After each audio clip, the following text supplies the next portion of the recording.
Update sa price cap implementation at suggested retail price sa lokal na bigas, ating tatalakayin kasama si Assistant Secretary Arnel de Mesa, ang tagapagsalita ng Department of Agriculture. Asek Arnel, magandang tanghali po at welcome back sa Bagong Pilipinas Ngayon. Hey, Yusek Mars, magandang tanghali po, magandang tanghali sa ating mga taga-subaybay. Okay, Asek, kamusta po ang pagpapatupad ng price cap sa imported rice sa ngayon? At kamusta naman po ang compliance ng mga retailers? Yusek, patuloy po yung maigting na pagpapatupad ng ating 50 peso price cap sa premium imported rice. Ito po yung 5% broken. Katuwang po natin dito ang DTI, ating pong kapulisan at mga lokal na pamahalaan. Sa simula po, medyo maraming hindi nakakasunod dahil mataas pa raw yung kuha nila. Pero magandang balita po rito, lalo na sa National Capital Region, ay tumaas na po sa 63% ang compliance rate ng ating mga retailers na nagbebenta po within the mandated price ceiling. Okay. Sec, paano naman po pinalalakas ng DA ang implementasyon nito? At ano po ang mga hakbang ninyo para pumatiyak po yung mahigpit na pagpapatupad dito price cap sa imported rice? Although nabanggit nyo nga po na mataas na yung compliance rate. Ay, Joshua, magandang tanghali. Yung kagawaran natin ngayon nagsasagawa ng tuloy-tuloy o sunod-sunod na spot checking o sorpresang pagbisita sa ating mga palengke, hindi lamang rito sa Maynila kung hindi sa iba-ibang panig ng ating bansa. Katuwang pa rin uli natin dito ang DTI, ang ating kapulisan at mga lokal na pamahalaan. Kasama na rin dito yung pamamahagi ng information campaign para sa mga LGUs, dun sa mga nangangasiwa ng mga palengke, mga retail outlets sa buong bansa at saka yung ating pag-circulate na rin ng kopya ng Executive Order number 118 at ang importante rito yung pag-ugnayan natin sa lahat ng LGUs at saka sa DTI at PNP, Joshua. Okay. Asek, nabanggit nyo nga na may mga concerns po yung ating retailers, nahihirapan sila sa price. Ano po ba yung mga hakbang para po mabalanse ang kita ng mga retailers at ang kakayahan naman ng mga consumers na makabili ng mas murang bigas? Kasama na rito, Yusek, yung patuloy na pagpapatawad natin ng 20 peso na benting bigas. Meron na. Sa kasalukuyan, meron na tayong 787 active sites sa iba't ibang bahagi ng bansa. At patuloy pa rin ang rollout nito kasi target natin makakaroon tayo ng more than 1,500 sites nationwide.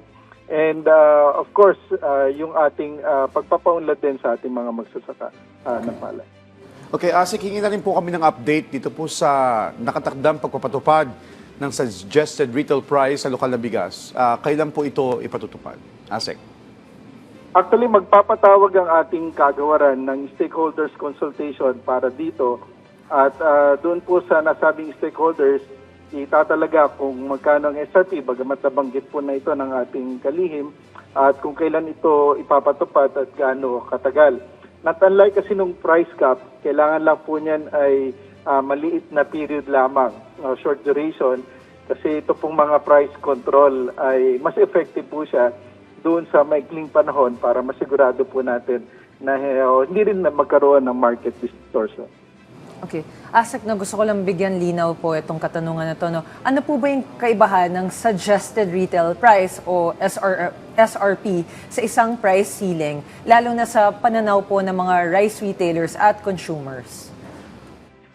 Parehas po ay price control, bagamat mas mabigat yung alituntunin natin doon sa price cap dahil ito po ay sa bisa ng isang executive order na naipatupad natin. Samantalang ang suggested retail price, ayon po sa Price Act, kagaya po ng nabanggit, ito po ay suggestion lamang at nagsisilbing gabay para sa mga mamimili kung ano po dapat ang pagtakda sa presyo para kung pupunta sila sa mga pamilihan, meron po silang idea kung ano po talaga ang presyo. Manyapat dito po sa price cap, yan po ay talagang ipinapatupad natin ng mahigpit, kaya po sa pagbisita natin, meron po tayong tagubilin na pag hindi po nila nasunod, may mga karampatang paarusa po yan.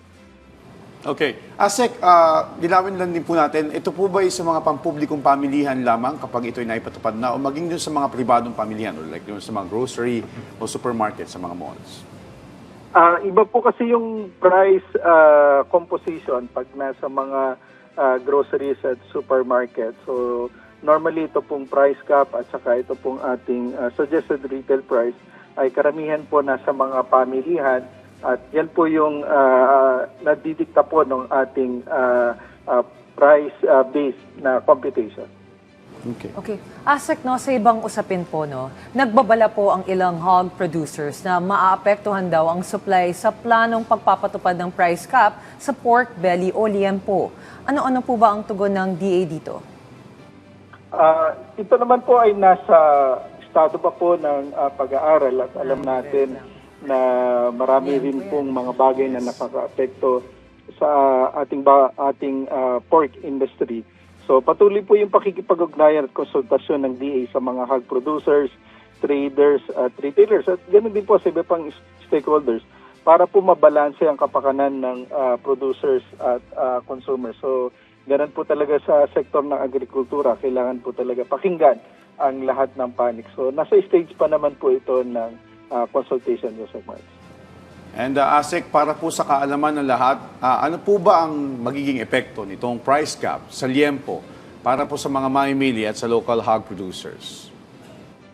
Ang pangunahing epekto po niyan o impact ay upang makasiguro po tayo na ma-stabilize natin ang presyo ng karne sa pamilihan ay yung wala pong magpamalabis o mananamantala sa gitna po ng mga nararanasan natin na mataas na inflation ngayon, lalo na last month, umabot po yun ng 7.2%. So ito pong mga hakbangin na to ay para matiyak natin. Kasi ang alam po natin, lalo na yung nasa bottom 30%, yung na mga consumers natin, napaka-importante na yung mga pangunahing bilihin, kagaya ng bigas, karne at ibang pangangailangan ay talagang abot kaya po ng ating mga mamimili. Okay. Sir, sa datos po ng DA, no, gaano po kalaki ang itinaas sa inaangkat na baboy po sa bansa? Yusek, nung 2025, nakatala ang DA po ng inangkat na karne ng baboy na katumbas sa 852 million kilos. Ito po ay mataas ng 16% nung 2024. Sa ngayon naman pong buwan ng Abril, as of April 2026, yung pangkalatang naangkat na karne ng baboy ay katumbas po ng 296 million kilos. Ito po ay bahagyang mataas kumpara dun sa 2025 for the same period. Okay. Panghuli na lamang po, Asek, mensahe at paalala niyo po sa ating mga kababayan.